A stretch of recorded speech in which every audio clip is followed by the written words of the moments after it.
Ladies and gentlemen, please welcome Murray Costello, inducted into the Hockey Hall of Fame in the Builder category.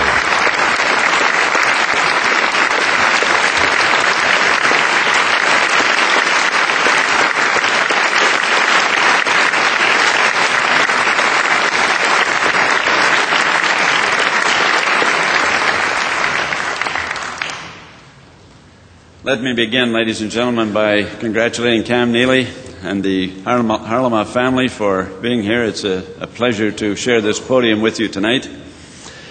Ladies and gentlemen, this is a pretty heavy trip for a guy from South Porcupine, Ontario. But I can tell you that I understand this is recognition of the amateur side of the game, and for the many thousands of volunteers who continue to make it happen year after year across Canada. Once again, I get to take the bow on their behalf because they do the work out there, and our system is strong because of it. I'd like to mention many names to you tonight because they do such good work out there, but time doesn't allow. I will only mention 3 or 4. The first is Gord Renwick of Cambridge, Ontario. Gord is not with us tonight because he's out of the country, but he's the guy who first kind of handpicked me to get involved on the amateur side of the game.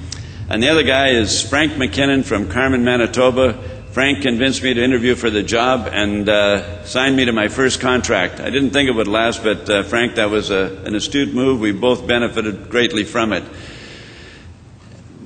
Moving along, the game, you know, there's so much has happened in it. Some of them, a lot of things were good, and I'm very pleased about that. But there's 2 guys outside the immediate system that were very helpful too. The program of excellence, particularly the advent of the national junior team, really made a difference to what we were doing. And the guy that helped so much with that was my working partner, Ed Chenoweth, of the Canadian Hockey League, the commissioner, the president of the Western Hockey League. He sold the major junior operators into releasing their players in mid-season to perform for Canada.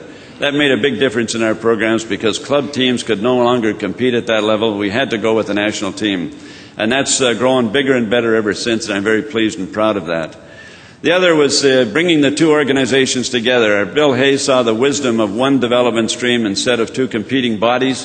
That worked very well, and since that happened in about 1994, they've been able to take it to a higher level of development ever since, and that too is very good. On the more personal side, I grew up in a family of 5 kids, a girl followed by 4 boys. There's only 3 of us left, myself and my sister, the oldest, Rita. It's great to have Rita here sharing this moment with me. And at the other end, my youngest brother, Jack. Jack was a great coach and knew more about this game than I will ever know and has been a great sounding board for me over the years, so it's great to share this with you tonight, Jack. And of course, 2 brothers who are gone. My brother closest to me, Don, they called him Moose. He left us before he turned 65, but I'm very pleased that his son Johnny is with me tonight. That means a lot to me, John, to have you here. And of course, some of you have heard of Father Les of Flying Fathers fame. He kind of set the tone and the attitude toward the game in our household, and that was to enjoy it because it's only a game, play it to the fullest, and laugh as much as you can along the way. And it wasn't a bad philosophy to follow, and I think it sustained us through a lot of times. Looking to my more immediate family, I'm most pleased to find that all 6 of my kids are with me tonight, including 2 of our 5 grandchildren, Matthew and Jimmy. It's good to have you as part of this evening. But Michelle and Dan, Jennifer and Jim, and the twins, Mary and Elizabeth, I'm happy you're here because I've missed so many of your events. You know, I've always felt there's only a select few of us across Canada who have been able to take our childhood passion for a game, turn it into a lifelong livelihood, and then be rewarded for it when it's over. That's all well and good, but it does cause some grief and some stress on the home front. And when that happens, and you have that kind of job, you've got to have a quarterback, a general, maybe even a commander-in-chief on the home front to make that happen. And, you know, I've always said there are life partners, there are supporting life partners, and in my case, there's someone above all of that in my life partner and wife, Denise. Denise, I thank you for what you've done. I love you for it, and I love you most of all for not changing the locks after some of those road trips.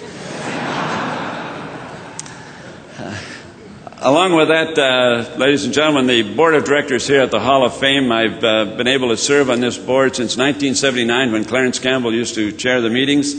Then it was through the Brian O'Neill era, the Scotty Morrison era, and now the Bill Hay era, and that's been a delightful time, and I thank the board members for allowing my name to go forward. Among those board members, one of the newer ones is the president of the International Ice Hockey Federation, Dr. Renwick.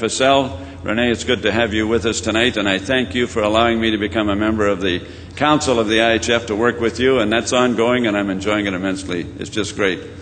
Finally, ladies and gentlemen, the staff at this hall is amazing, led by Jeff Denemy, but particularly Kelly Massey, Pearl, the Craigs, the Phils, Darren Boyko, and all in between. They do so much for us each time in, but this weekend has been outstanding. I can tell you that a guy could get used to living like this. So I thank you very much for a wonderful evening, and for all the rest of you, ladies and gentlemen, an honor like this is truly difficult to comprehend. I can only say very, very seriously and with much humility, I thank you so much for allowing me to become a member of this Builders section. It's a wonderful, wonderful way to top a career. Thank you so much.